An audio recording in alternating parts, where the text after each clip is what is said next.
Welcome back, SYSCN 5470. I know your weekend time is incredibly valuable, so we're going to jump straight in. This is your quick orientation to case study '05, and we're tackling supply chain resilience. No fluff, just exactly what you need to know before you start.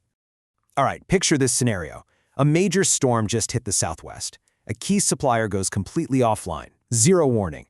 The Emergency Operations Center needs to know, literally right this second, who loses their shipments. This right here is the difference between a minor logistical headache and a total cascading system collapse. You can't just guess who's impacted. You need to know exactly who depends on whom. Which brings us straight to the core professional skill we're building in this module: measure. Look, as engineers, we have to quantify a system structure to find those hidden vulnerabilities before things actually break. We're not just eyeballing a network and guessing where it's weak. We're mathematically defining its resilience so we can actively defend it. So the specific system you'll be analyzing this weekend is a synthetic three-tier supply chain.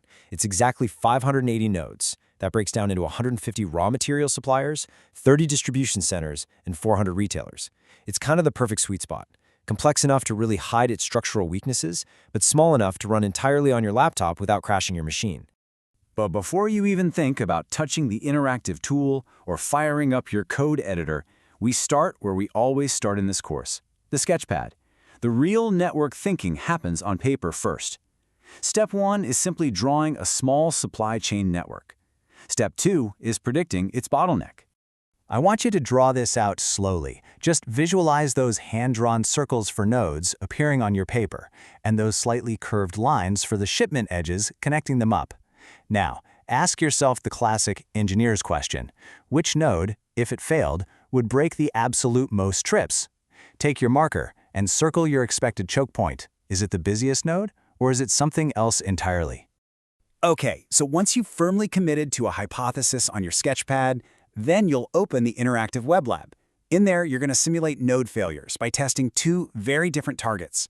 You'll compare the central hub, which is the busiest node, the one with the highest degree, against the Mesa Consolidator, which is just a bridge node with a notably low degree.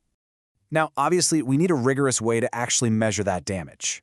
We're going to use a domain-specific resilience metric called supply coverage. And this is just the fraction of Tier 3 retailers that are still reachable from at least one Tier 1 supplier. Straightforward. As you click on nodes to intentionally fail them in the browser, you're going to watch this coverage metric completely collapse in real time.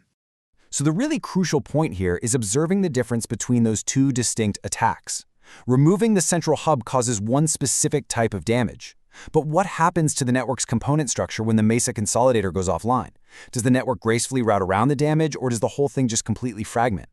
Well, I'm not going to give you the answer. You are going to figure that out for yourself. That interactive lab is your sandbox for discovery. Go in there, click the nodes, watch how the average path length shifts, and just see what breaks. And then, after you've played around on the browser lab, we scale things up with code.